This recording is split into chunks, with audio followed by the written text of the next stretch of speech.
Esta impressionante e realista imagem do rei Jorge III foi moldada em cera pela famosa Madame Tussauds há 2 séculos. O ano era 1809 e o rei estava prestes a passar pelo seu jubileu de ouro. Pouco depois, desapareceria da vida pública. O rei que enlouqueceu. Mesmo assim, Jorge III reinou por mais tempo que qualquer outro monarca britânico em meio a tempestuosas mudanças. Foi o último rei da América e o primeiro da Austrália. Em seu tempo, o Reino Unido e sua bandeira foram criados, e Napoleão derrotado. Foi um grande colecionador e entusiasta da ciência, arte e música, em especial Handel. Seu reinado inaugurou a Revolução Industrial. Suas batalhas políticas ajudaram a moldar a monarquia atual. Temos o Palácio de Buckingham, graças a ele. E o tempo todo ele escrevia e escrevia. Pela primeira vez, os escritos particulares de Jorge III estão sendo abertos ao público. Todos poderemos descobrir um homem cuja devoção à família e juramento de coroação não apenas o guiavam, mas também o sufocavam.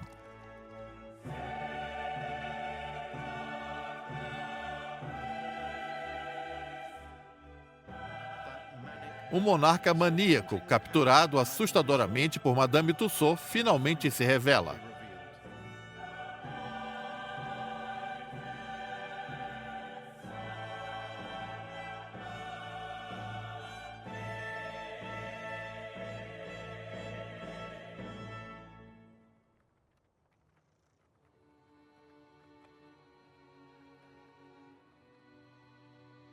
Jorge III estava no meio do reinado quando teve seus primeiros problemas de saúde mental. Durou 4 meses, então escreveu com carinho a sua esposa, Rainha Carlota. Minha Clara Carlota, não posso deixar de ficar impressionado pelo quanto você deve ter sido afetada pelo prolongamento da minha doença. Suas palavras distintas, lúcidas, mostram o quão ciente estava, um rei ávido em evitar discussões familiares que poderiam levar a uma recaída. Por mais que não queira negar a atenção aos assuntos públicos necessários, mas proponho evitar quaisquer discussões que possam me enervar. Logo, devo nesse presente momento me negar a discutir temas que não me envolvam diretamente. Sempre fiel, minha cara Carlota, do seu carinhoso marido, George R. Esta surpreendente e comovente carta permaneceu guardada por 200 anos. Agora é uma peça em um novo e fascinante quebra-cabeças histórico.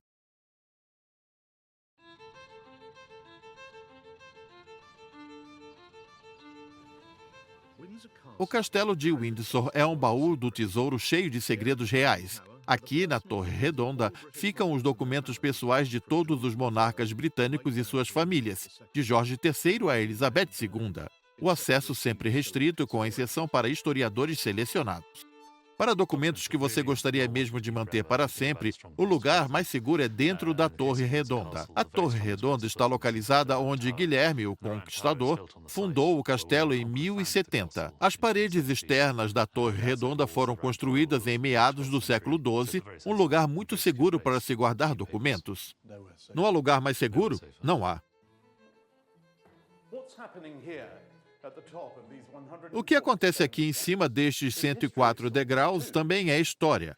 Quase 2 séculos após a morte de Jorge III, seus documentos secretos, centenas de milhares deles, são divulgados ao mundo. Alguns podem se perguntar por que demorou tanto, mas aqui nesse cofre real fortificado trata-se de algo inédito. Nunca antes um grupo de acadêmicos pôde adentrar tal refúgio para vasculhar esses inestimáveis documentos. Logo, à primeira visita de estudiosos do King's College londrino, parceiros do projeto, foi uma espécie de revolução real. Se puderem se dividir em grupos, eu cuido de 1780 e 26 por 2. Podemos nos sentar? I'll go for 1780 and 26.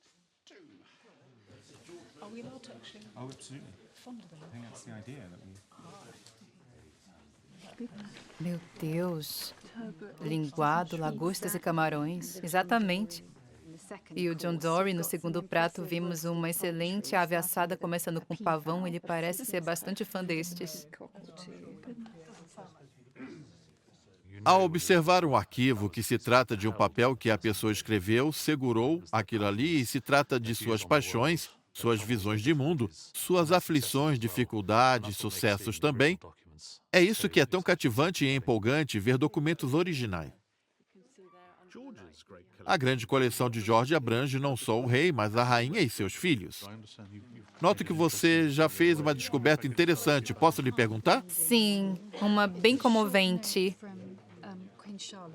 Um bilhete da Rainha Carlota para a dama Charlotte Finch, governanta.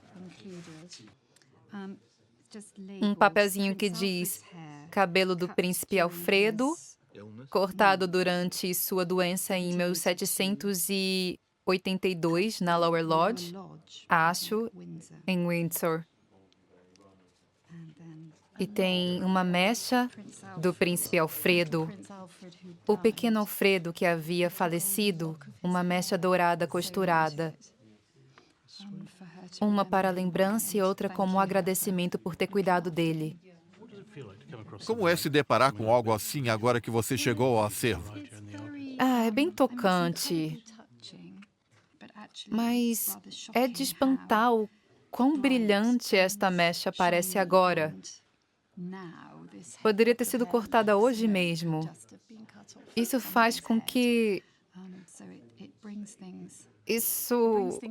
as coisas ganhem vida de forma muito tocante ao pensar na morte de uma criancinha de cachos dourados.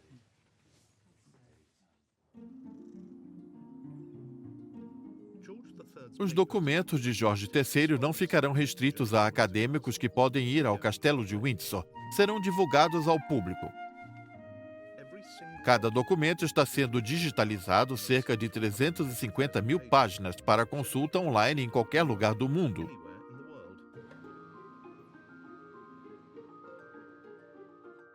Registros domésticos, correspondências do rei com primeiros ministros, como Lord North e William Pitt.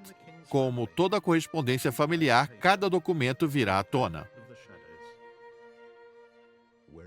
Onde quer que esteja, você poderá estudar Jorge III, mergulhar no coração da monarquia hanoveriana, quer que você queira saber quem era e quanto recebia seu criado, ou sua relação com o primeiro-ministro. Isso estará ali e, curiosamente, você poderá encontrar uma ligação entre as duas coisas.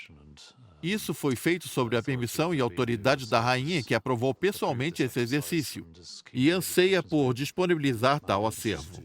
Senhora, permita-me apresentar o professor Ed Barney, de King's College, Londres. A rainha decidiu iniciar o projeto dos documentos de Jorge ela mesma, contando com acadêmicos britânicos e americanos. Sr. Ian Bletchford, diretor do Museu de Ciências Science Museum, doutora Karen Wolfe, do Omohundro Institute, William and Mary College, e o Sr. Peter Barber, diretor da coleção de mapas da Biblioteca Britânica.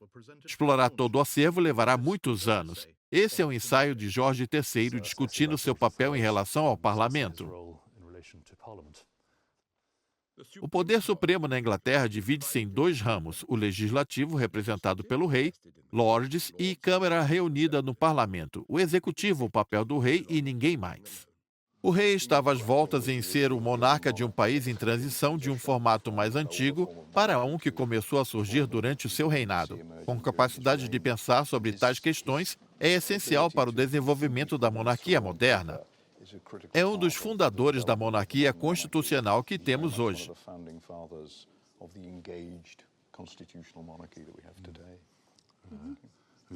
São documentos inéditos que ajudarão a transformar a compreensão desse período. Por toda a vida, Jorge se mostrou obcecado em registrá-la. Aqui suas memórias de quando ascendeu de príncipe de Gales a rei aos 22 anos. Curiosamente, ele fala de si na terceira pessoa, como se observasse a criação do monarca. O príncipe de Gales cavalgava pouco após as 8 entre Kew e Bridge e 6 Mile Stone, quando um mensageiro lhe avisou de um acidente com o rei. O príncipe retornou a Kiel, ordenou o silêncio de seus servos e fingiu que seu cavalo estava coxo. Em outubro de 1760, o pai de George havia falecido, então ele sucedeu o avô aos tronos da Bretanha e Hanover. Mas diferente dos Georges anteriores, George III nasceu britânico e tinha orgulho disso. O acervo real revela como a criação do monarca se deu desde a infância. Aqui temos o manual de instruções de George escrito para ele quando tinha apenas 10 anos por seu pai. Instruções para meu filho George. Nele há conselhos que tentaria seguir por boa parte da vida. Caso não seja possível evitar a guerra, não deixe que a sua ambição leve a ela. Ao mesmo tempo, nunca desista da sua honra ou da nação. Há ainda dicas úteis para o jovem rei de Hanover. Convença essa nação de que não é apenas nascido e criado inglês, mas que também o é por inclinação. Palavras sábias que o rei levou no coração. Nascido e criado nesse país, disse com orgulho ao parlamento, me glorifico em nome da Grã-Bretanha. É algo consciente e deliberado. Ele se fez um monarca britânico em inglês e é o seu idioma nativo, diferente do avô e tataravô com interesses ingleses, uma cultura inglesa. O Reino Unido, o termo técnico que usamos e a bandeira surgiram em seu reinado. Há ainda conselhos financeiros do pai também. Use todos os meios, todo o poder para conviver com a economia. Vem então o alerta sobre a dívida nacional. Caso não seja reduzida, acabará por criar um desemprego tão grande que temo por suas consequências para você, meu caro filho. Ele continua. Quanto antes puder diminuir os juros, faça, pelo amor de Deus. Dito isso, os juros permaneceram constantes ao longo do reinado de Jorge III, com a Grã-Bretanha em guerra durante a maior parte. Desde o início, ele queria fazer diferente, da forma como conduzia o país até como viajava. Após 33 anos de Jorge II, um novo reinado exigia um novo simbolismo para o jovem monarca. O resultado foi o seguinte: o mais grandioso e exagerado veículo da história real. Pesando 4 toneladas e ao custo de 7.500 libras, a carruagem de ouro de Estado levou Jorge III ao parlamento em 1762 e é usada em cada coroação desde então. Como dito por diversos monarcas que o sucederam, é muito desconfortável e lenta, mas não foi criada para uma viagem ágil e tranquila. Sua função era artística, uma declaração da prosperidade e poder ingleses. Jorge III tinha hábitos sombrios, mas entendia que a força de sua imagem era pública. Ele foi retratado em trajes cerimoniais nos grandes quadros enviados para as prefeituras e demais locais pelo país. Mas ao participar de eventos públicos sempre está de roupas confortáveis. Ele tinha esse jeito de homem do povo, de cavalgar por aí com os filhos em Windsor e perguntar aos fazendeiros como vai. Bem, meu amigo, aonde vai, hein? Qual o seu nome, hein? Onde mora, hein? E em Windsor ele saía pela cidade ou abordava as pessoas. Ele entendeu que era melhor parecer uma pessoa comum que por acaso estava atuando como rei. Não tinha nada de comum em Jorge III. Ele arranjou seu casamento com Carlota, princesa alemã, que nunca tinha visto antes e que lhe deu 15 filhos. Era movido por seu senso de dever para com a família e com o país. Era metódico, pernicioso e não se deixava ficar parado.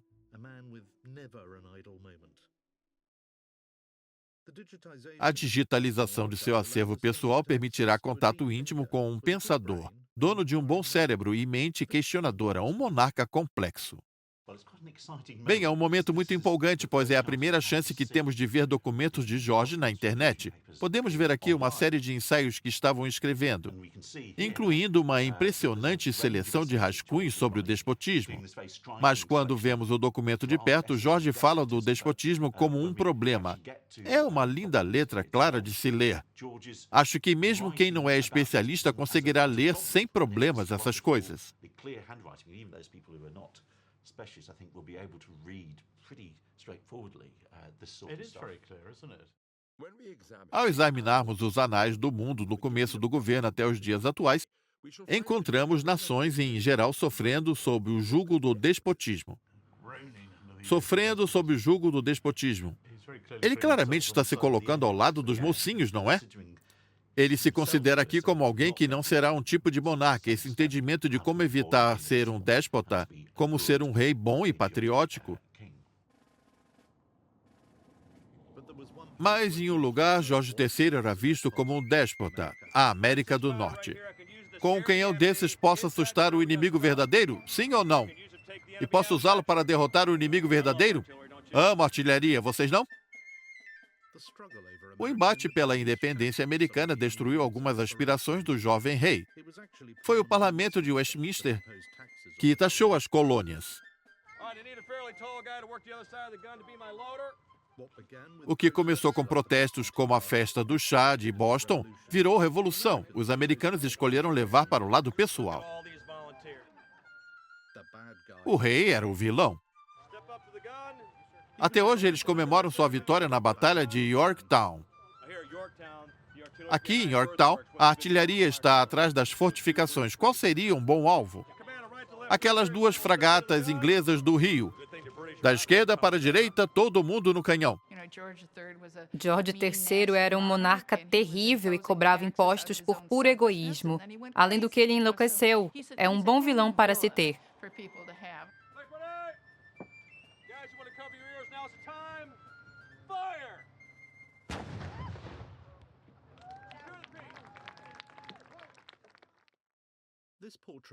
Este retrato do rei com o casaco vermelho era de seus favoritos.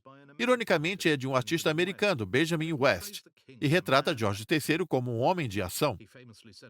Ele disse à época, caso não hajam, como uma provocação ao primeiro-ministro Lord North, eu os guiarei.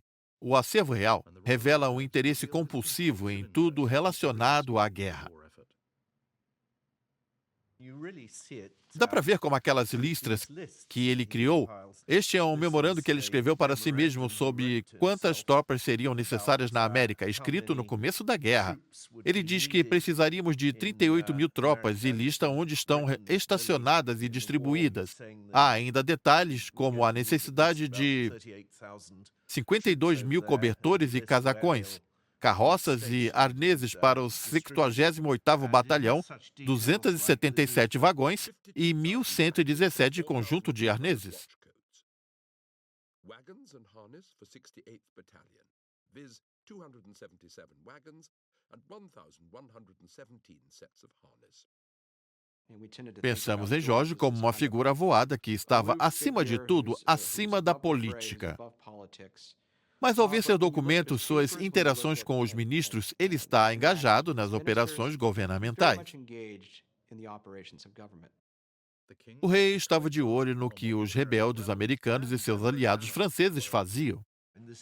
Essa é incrível, uma lista da frota francesa copiada de documentos do governo, em francês, com o número de canhões de cada navio. Fiquei surpreso ao saber que era a caligrafia do próprio rei.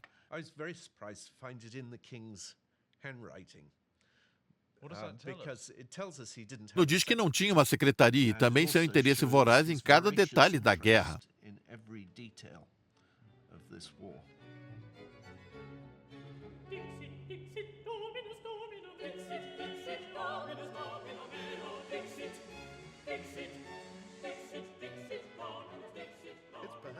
Talvez surpreenda que os americanos de hoje dão um lugar de honra ao seu último rei. Uma nova imagem 2 séculos e meio após destruírem a antiga. Nesse estúdio do Brooklyn, em Nova York, se especializam em recriar o passado. Estão construindo um Jorge III para um novo museu na Revolução Americana, com base na estátua dourada de Jorge como imperador romano, que já esteve em Bowling Green, que fica no sul de Manhattan. O acervo real mostra que um dos filhos do rei visitou Bowling Green em meio à Guerra Americana. Príncipe Guilherme, futuro rei Guilherme IV, estava na ativa da Marinha Real aos 16 anos. Ao escrever para a casa de Nova York, ainda sob controle inglês, tentou animar seu pai com o relato de uma multidão gritando: "Deus abençoe o rei George." Então, comentou que passou pelo pedestal da estátua de Vossa Majestade. O rei devia saber que há 5 anos sua estátua havia sido arrancada do pedestal por revolucionários pouco antes da Declaração de Independência americana. Ela era dourada e cegava as pessoas quando a olhavam. Era um símbolo de ter chegado lá enquanto civilização e cultura. Se vê naquele momento a profanação da autoridade real. Os americanos mudam sua raiva do parlamento para a figura do rei. Amarraram a estátua e os Filhos da Liberdade em solo e começaram a puxar. Infelizmente, não foi tão empolgante quanto haviam imaginado, pois era feita de chumbo e era bem fraca. Pode ser que tenha entortado os calcanhares e caído direto no chão, como a imagem de Saddam Hussein, derrubada em 2003 no Iraque. Todo aquele chumbo virou 42.088 munições de mosquete até hoje e encontraram munições de origem das estátuas do rei nos campos de batalha da Revolução. Imagina-se que todo aquele chumbo realmente tivesse apenas virado balas para munição de mosquete. Então o rei acabou sendo atirado em seus homens? Exatamente. O maior dos insultos. O acervo real revela novas evidências do estresse da guerra sobre o rei. Ele sentia que deveria apoiar o governo, certificar-se de que seu primeiro-ministro de longa data, Lord North, aguentaria o embate. O incrível nessa carta, um dos benefícios de estar aqui é vê-las em primeira mão, é que há muitos rascunhos. É claro que ele tem dificuldades em escrevê-la. Ele sofre nesse trecho, não é? Sim, exatamente. Realmente se vê cartas tão bagunçadas. Claro que a enviada seria uma cópia fiel desta, mas também é possível saber o que ele pensava ao escrevê-la. Sim, exatamente.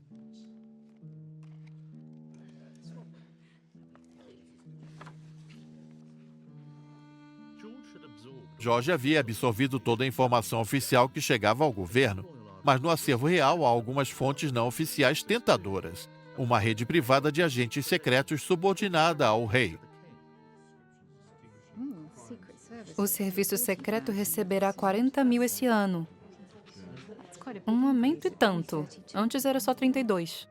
Uma grande revelação para mim. Ele tinha um espião que lhe escrevia com frequência, Aristarco. Nessa carta, em específico, Aristarco diz que ele tem sido visto andando pelo Jardim da Rainha, disfarçado à noite, e os franceses irão matá-lo enquanto isso. São cartas que não foram publicadas.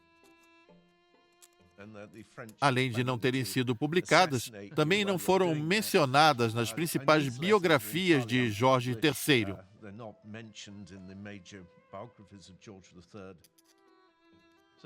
Então encontramos um James Bond dos tempos de George? Sim, com a diferença de que Aristarco tinha 60 e tantos anos, muito menos ágil que Bond. Diferente de Bond, também vive cobrando pagamento. A derrota inglesa para os americanos foi um revés amargo para o rei. A América foi perdida. Devemos cair sob o ataque? George, no entanto, engoliu o orgulho e 3 anos depois recebeu com grandiosidade o primeiro embaixador americano à Grã-Bretanha. Longe do palco nacional, a atenção aos detalhes do rei era intensa como em casa. Nenhum monarca prévio tinha dedicado tanto cuidado à criação dos filhos quanto Jorge III e sua rainha. Posso perguntar o que você tem aí? São cartas da Rainha Carlota para sua governanta, a dama Charlotte Finch. Falam sobre a organização do berçário real. Afirma que ela pode tirar 2 dias de folga, que tem a liberdade, mas quando no berçário que pense nas crianças como se fossem suas. Algo bem moderno, penso.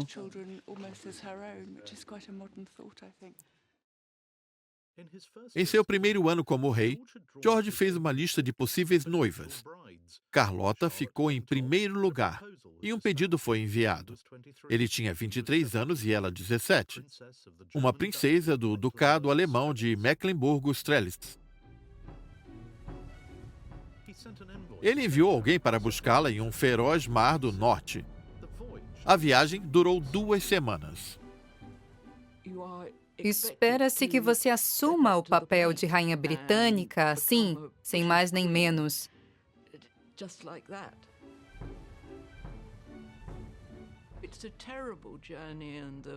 É uma viagem terrível. O mar, a passagem.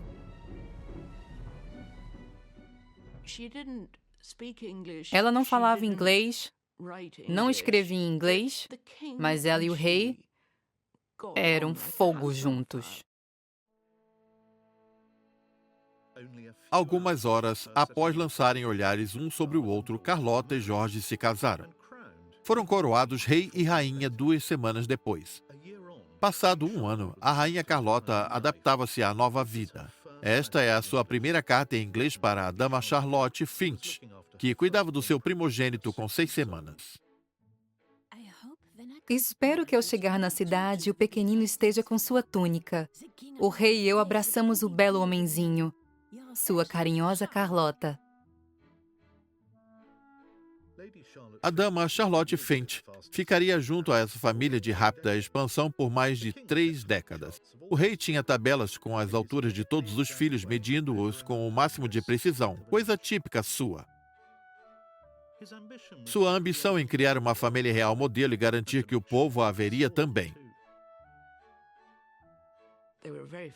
Era um casal muito fértil. 15 filhos nascidos entre 1762 e 1783. Um cronograma pesado para a rainha Carlota.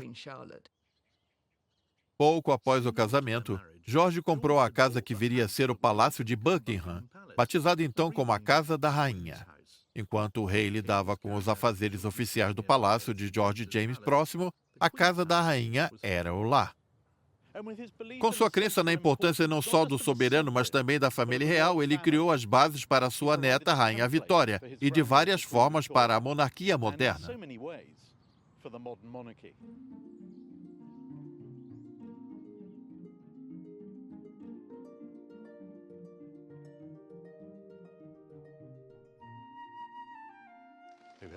Aqui temos material relacionado à história da ciência. Os instrumentos científicos do rei Jorge III foram apresentados ao King's College de Londres e agora estão em exibição no Museu de Ciência, incluindo o famoso relógio Eardley Norton, que estava na Biblioteca de Buckingham, presente do seu aniversário de 27 anos, tido como um dos mais refinados relógios da coleção. Funciona? Sim, funciona, deve soar em alguns minutos.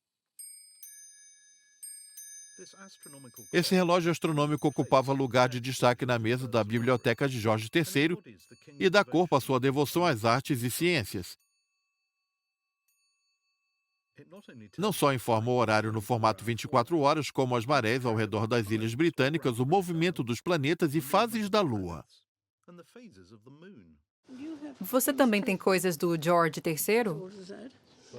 Bem, temos a coleção científica de Jorge III, que é bem interessante e será reexibida em uma parte mais central do museu em breve. Passamos ali na segunda-feira e estava lotado. Imagino que seja a Páscoa. Sim, com certeza, recebemos 24.000 pessoas por dia. Ah, pareceu mesmo.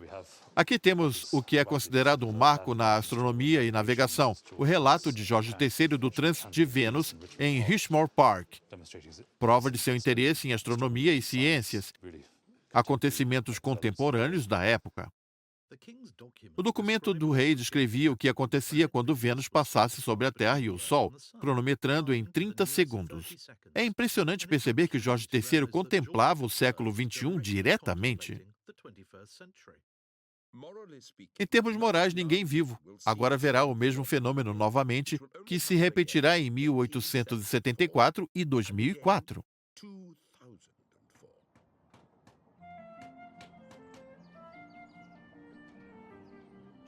George estava muito empolgado com o fato do Observatório do Rei ter sido construído a tempo para a ocasião em Richmond Park. No dia em questão, ele e a rainha foram até seu topo. Por mais que hoje esteja sendo restaurado, podemos refazer seus passos até a cúpula em que o teto se abria para o céu. Aqui, na cúpula, o rei e a rainha viam a passagem de Vênus em 1769, mas não com esse telescópio. 250 anos depois, tudo está aqui funcionando. Basta mover essa manivela e, de repente, com a ajuda de um pouco de WD-40, a abertura se faz para revelar os céus para o olhar real. Então, tudo que o rei teria que fazer era vir até aqui, girar a manivela, e a cúpula se movia em busca do sol. E depois de tudo isso, nada mais justo que as nuvens se abrissem e a chuva parasse a tempo para a passagem de Vênus em 3 de junho de 1769. Com um telescópio refletor, o rei foi o primeiro a ver a silhueta de Vênus, como as pessoas o fizeram em 8 de junho de 2004. As previsões estavam certas. Se os astrônomos de George foram capazes de medir a passagem com precisão de diferentes locais da Terra, poderiam descobrir a distância da Terra a Vênus e, por sua vez, o tamanho de todo o sistema solar.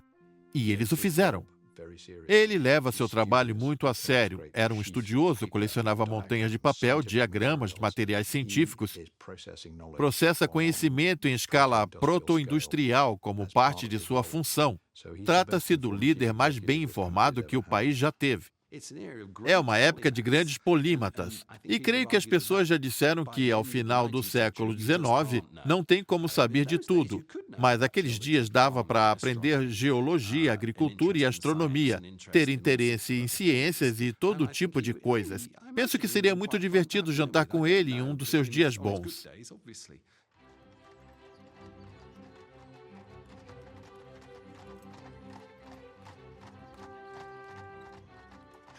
George III não parava. As viagens constantes entre os palácios de Londres, Kew e Windsor incomodavam sua família e corte. A rainha Carlota escreveu para o irmão: Nossa vida, se é que pode chamá-la assim, é só correria. Não é raro passarmos a semana em 3 lugares diferentes. Paradoxalmente, George nunca ia muito longe, nunca além da costa sul, não mais ao norte do que Worcester. Mas em sua mente ia muito longe. George era entusiasta da tarefa de calcular a longitude do mar.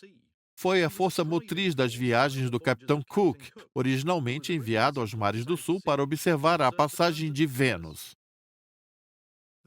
Esse mapa primoroso traça as 3 viagens intercontinentais de Cook, que plantou a bandeira britânica na Austrália e Nova Zelândia, e então partiu em busca da passagem do Noroeste. Foi desenhado pela filha do rei, Sofia, aos 14 anos. Os documentos de George incluem instruções secretas para Cook com um conselho crucial: tratar os nativos com respeito. Esforce-se o quanto necessário para cultivar amizade com eles. Dê presentes com o que estiver a bordo e que possam gostar. Convide-os a viajar. Mostre o máximo de civilidade e respeito. George não sairá pelo mundo em um barco. Não era isso que um rei fazia. Mas ele sabe quem está fazendo isso e lê o que essa pessoa escreve e acompanha tudo. Ele trouxe o mundo para si. Teria amado a televisão. A razão de ser desta biblioteca, boa parte de seu acervo, é completar informações para que ele pudesse processá-las. George só ia ao mar quando precisava inspecionar a tropa, como vemos aqui. O rei trajando sua faixa azul da Ordem da Jarreteira. Esse inglês por inclinação nunca pisou em solo estrangeiro, nem mesmo para visitar seu trono em Hanover. Havia muito o que mantinha em casa.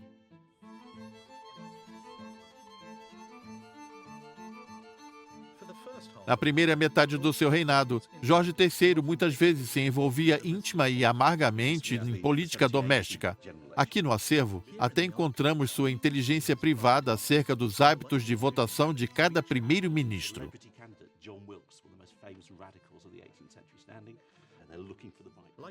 Como aqueles primeiros ensaios, tais documentos mostram um rei que pondera sua função e o interesse nacional.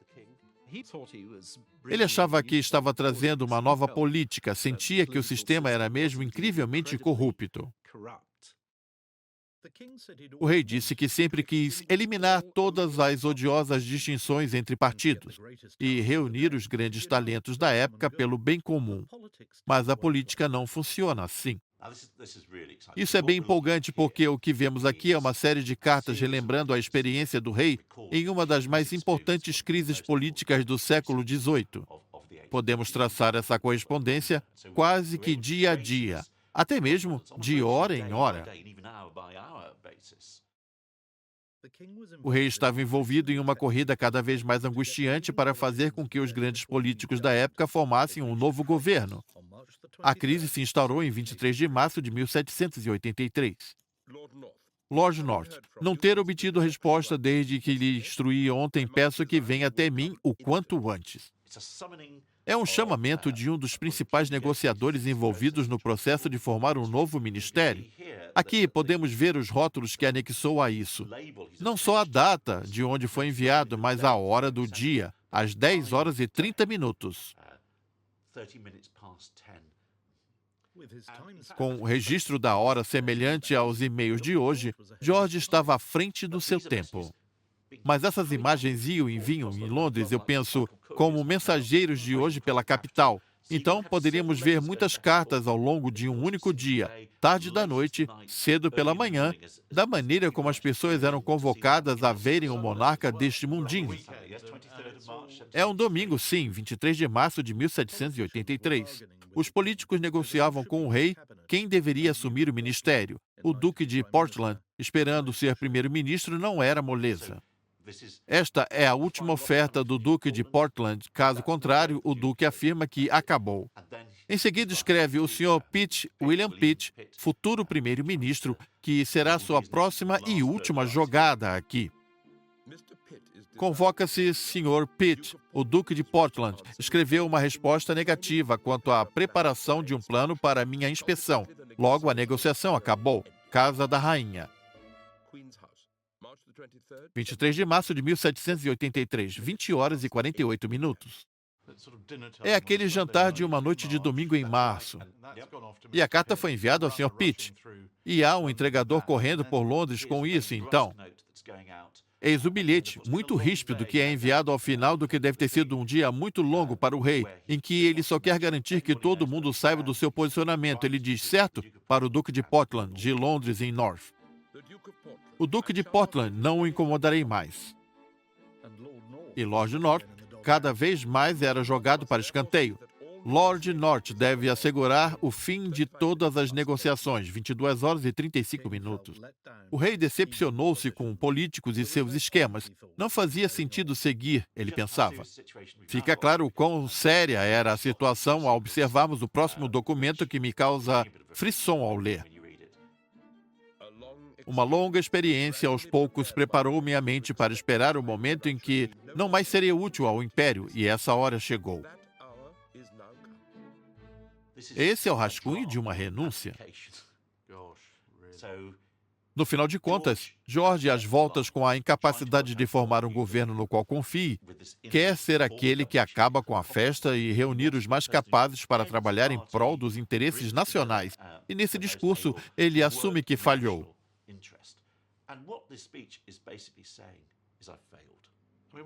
O que vemos aqui é que ele está passando por apuros, muitos rabiscos lá e cá. Isso foi escrito em um estado de agitação intenso. Você acaba percebendo a perturbação mental, as manchas de tinta e os rabiscos. Chegamos ao final e há nesse trecho algo fundamental. Estou decidido a abdicar da coroa e todos os domínios relacionados em prol do meu filho mais velho, o príncipe de Gales e sucessor por direito, retirando-me para cuidar dos meus domínios eleitorais. Assemelha-se ao discurso de Eduardo VIII, em termos de emoções demonstradas, e há também a ironia, porque tais domínios aos quais ele se refere, na verdade, são Hanover. Suas raízes estão na Inglaterra. Isso é um exílio.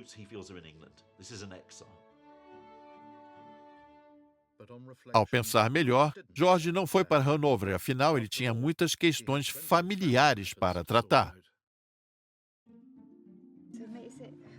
Essa coluna à esquerda inteira trata do jantar do príncipe regente com carnes, outras coisas ao lado, 13 lombos de vitela. Something sausages.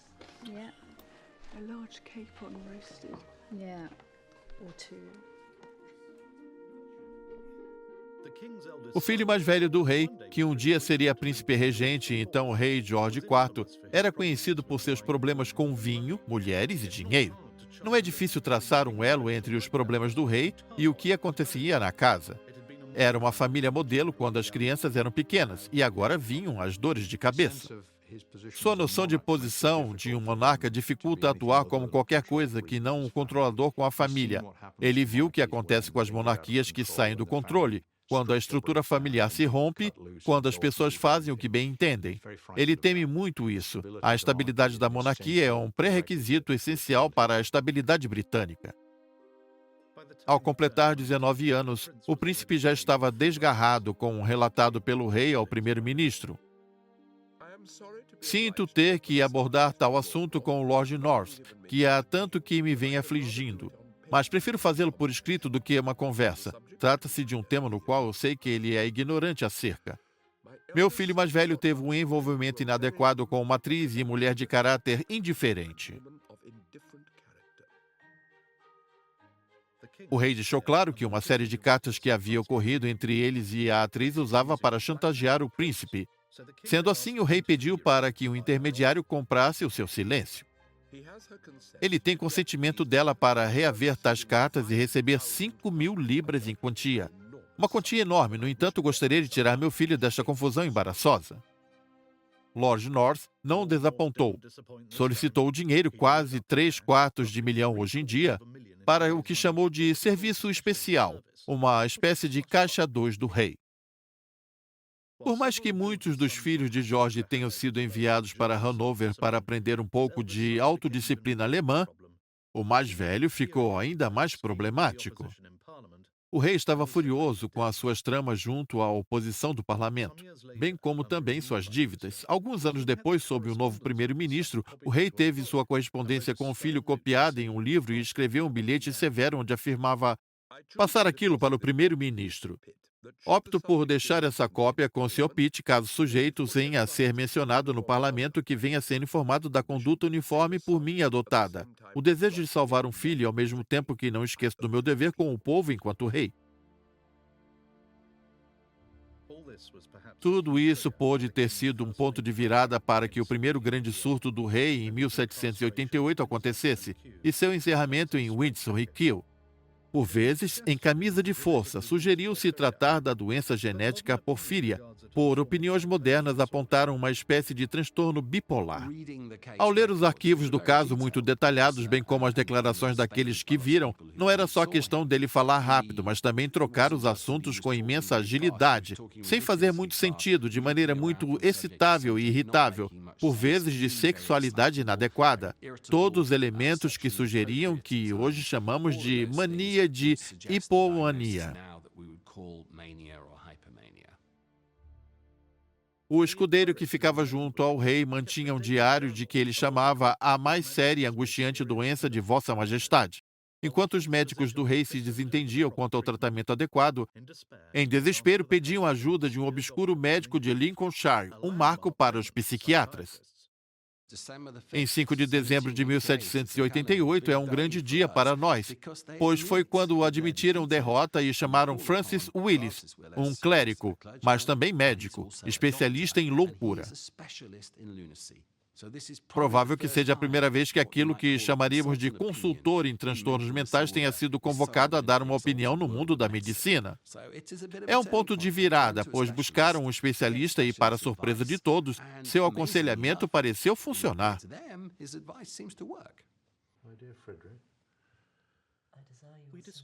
Descobrimos uma carta intrigante do rei para o segundo filho, onde expressa a preocupação acerca de um velho soldado com problemas de saúde. Meu caro Frederick, peço que envie o anexo do correio da noite. Lamento em ouvir que o grande marechal teve 2 ataques de apoplexia. Temo que não durará muito. Ele parece calmo e racional, mas aquilo foi escrito em um dos piores dias da doença de George. Em nada soa como a carta de um rei louco. Acredite, meu caro Frederick, do seu carinhoso pai George R. Windsor, 28 de setembro de 1788. Poderia-se encarar isso como inesperado, tendo em vista as descrições de como ele estava no começo do mês. Parece uma recuperação bastante ágil. Isso de fato acontece na psiquiatria. Há momentos de calmaria na tempestade. É algo que de fato acontece. Em sua recuperação, visitou, vejam só, um manicômio em Richmond, onde falou sobre os méritos das camisas de força, bem como lembrado por seu escudeiro. Felizmente, Vossa Majestade participou da discussão nada oportuna, sem nenhuma agitação. Qualquer diagnóstico que fizermos, e não se deve tomar nada disso com certeza, creio que nunca saberemos o que havia de errado com o rei George. Foi o primeiro-ministro William Pitt, o jovem, que repassou ao rei os conselhos de seus médicos, conselhos que ele pôs em prática. Sr. Pitt pede humildemente a Vossa Majestade que se familiarize com o que os médicos pensam a respeito da mudança de ares para sua recuperação e, nesse meio tempo, que se evite a fadiga.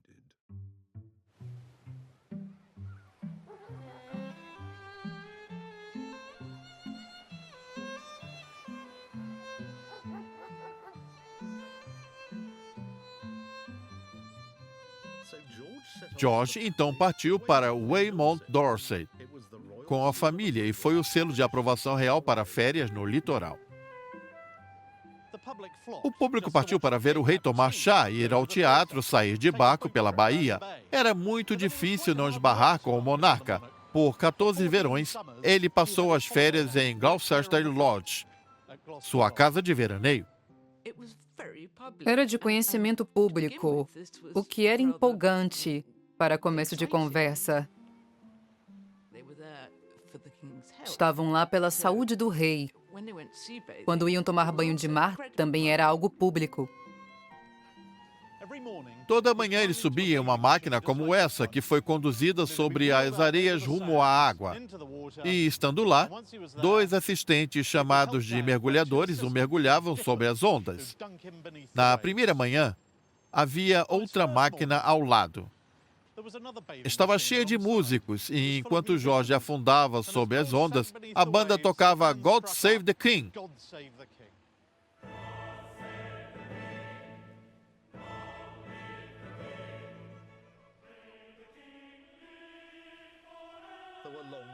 Ocorriam longos passeios pelo interior de Dorset também. O fazendeiro George, como era conhecido, adorava trocar figurinhas sobre cultivos e gado. O rei adorava Weymouth. Não importava a ocasião, e Weymouth amava o rei. A família pensava diferente. Enquanto os filhos passavam o mínimo de tempo ali, encantados com o charme libertino de Brinton, as filhas não tinham muita escolha. Como dito pela princesa Maria, este é um lugar mais enfadonho e estúpido que eu posso me expressar. Quanto mais os filhos seguiam o próprio caminho, mais o rei se prendia às filhas. O consolo que lhes restava era a paz que a mãe encontrava em Windsor. A doença do rei e seus surtos aterrorizavam a rainha. Ela nunca mais foi a mesma. Ela buscava um refúgio para os ocorridos na corte e seu marido problemático, um lugar que pudesse ter sua própria vida. Então, ela comprou uma propriedade próxima ao castelo de Windsor e se retirava para lá o máximo possível com as filhas, no que ela chamava de seu pequeno paraíso. Eles iam até a casa de Frogmore passar o dia. Não era lá bem um paraíso para as folhas. Por mais que a rainha gostasse de costurar, as princesas, cada vez mais frustradas, sonhando com casas próprias, faziam o que podiam para passar o tempo. É um lugar bastante feminino. Uma das filhas, a artística Elizabeth, pintou uma galeria inteira. Além disso, é um lugar que todos gostam de ir. Mas com a piora no humor da rainha, acaba se tornando uma penúria para as filhas. Aí elas ficavam nesse tipo de convento gótico. Buscavam quem estivesse por perto, no caso, os escudeiros da corte. A filha mais jovem do rei, sua favorita, era a princesa Amélia. O acervo real revela um flerte na adolescência com um soldado com o dobro da sua idade. Tornou-se um ardente caso de amor, já condenado, pois levaria à aflição derradeira do rei. Há alguns documentos de George que mostram o seu lado humano, muito íntimo, como a correspondência com Amélia. Centenas de cartas, muitas delas sem data, difíceis de ler, mas cheias de paixão, pelo homem com quem nunca pôde se casar.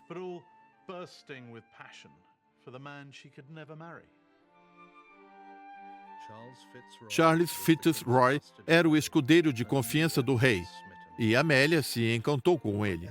Meu amado e querido, escreveu, ó Deus, estou quase louca por você. Por vezes ela assinava as cartas como AFR, Amélia Fitzroy, e escrevia como se morassem juntos. Ela escreve tão franca, quase me surpreendi ao decifrar aquilo. Porque ela diz, você é meu marido, e eles não casaram.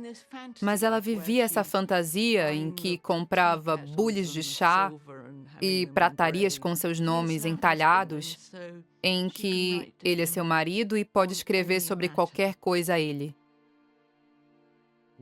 O que dá uma nota amarga a tudo isso é que a vida de Amélia foi breve, encerrada aos 27 anos pela tuberculose. Ela está à beira da morte, em dor extrema, e seu amor por Fitzroy é uma forma de superar isso. 3 meses antes de sua morte, Amélia escreveu em testamento que muito afetaria a família real. Ela deixou quase tudo para Charles Fitzroy e, a fim de evitar dúvidas, listou cada item. Todas sublinhado, minhas propriedades pessoais, joias, prato, pequenezas de qualquer tipo, livros, impressos, quadros, itens pessoais e móveis. A rainha, se é que sabia de algo, não disse nada. O rei não sabia de nada. 25 de outubro de 1810 foi o dia do jubileu do rei, 50 anos após aquele passeio a cavalo próximo a Kew. Para marcar a ocasião, George apareceu na corte junto à rainha. Foi seu último evento público. Agora quase cego, o que lhe fez parar de escrever. Suas visitas diárias a Amélia eram cheias de emoção. Ela esvanecia e no dia do jubileu seus irmãos foram convocados a se despedir. Em 2 de novembro, Amélia sucumbiu à tuberculose. O rei estava devastado. A notícia chegou via carta do médico do rei ao príncipe de Gales. Muito me dói informar que Vossa Majestade a Princesa Amélia já não está mais entre nós. Acabo de testemunhar seu último suspiro. Ele chegou a anotar a hora. 12 horas em ponto. Em uma carta separada naquela mesma tarde, Fitzroy deixou claro que o príncipe de Gales havia entrado em contato. Não perdeu tempo em condolências. Ele queria que Fitzroy abrisse mão de seus direitos. No dia seguinte, Fitzroy concordou entregar todos os pertences de Amélia ao príncipe e um de seus irmãos. Atuariam como legatários residuais de sua amada irmã, a princesa Amélia, em meu lugar. O Fitzroy é tirado de cena. Para eles era uma questão demasiado incendiária.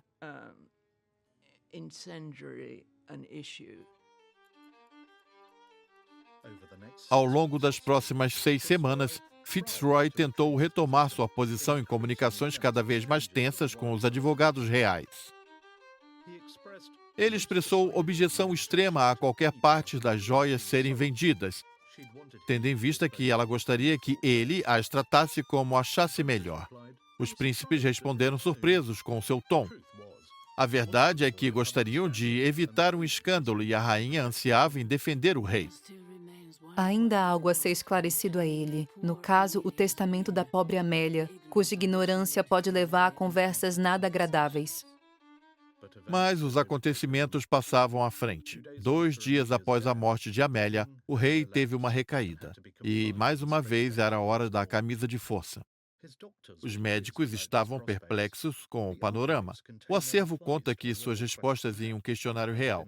Dentro de dias, o rei concordou que o filho deveria assumir todos os seus deveres, o início do que ficou conhecido como regência. A possibilidade de mais uma doença aumenta com o passar da idade. Talvez ele tivesse demência, sabemos que ele era cego, o que podia ter resultado das coisas que deram para tratar o seu estágio posterior da doença. George foi realocado em uma parte afastada do castelo de Windsor, virada para o norte, e apesar de não poder apreciar a vista, ficava na janela, saudava a guarda cerimonial que ali passava. Em uma tocante carta ao novo príncipe regente, a rainha disse ter ido visitar o marido. O querido rei falou de sua família com muito afeto. Ele está melhor do que nunca em relação às suas outras doenças. Mas desta vez não havia recuperação.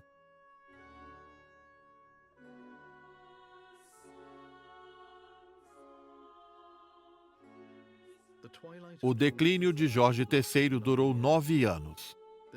Essa ilustração desconcertante na Biblioteca Real captura seu isolamento e só foi vista após sua morte em janeiro de 1820, aos 81 anos. Mesmo então, sua família sentia que seria melhor recebida caso fossem feitas mudanças adequadas ao homem e chamavam de pai do seu povo. Dizeres de luto foram agregados àqueles musicados por Handel, palavras bíblicas que Jorge conhecia bem. Gentileza, mansidão e consolo se faziam presentes em sua língua. Se havia alguma virtude ou louvor, ele pensava nessas coisas. Seu corpo está enterrado em paz, mas seu nome vive para sempre.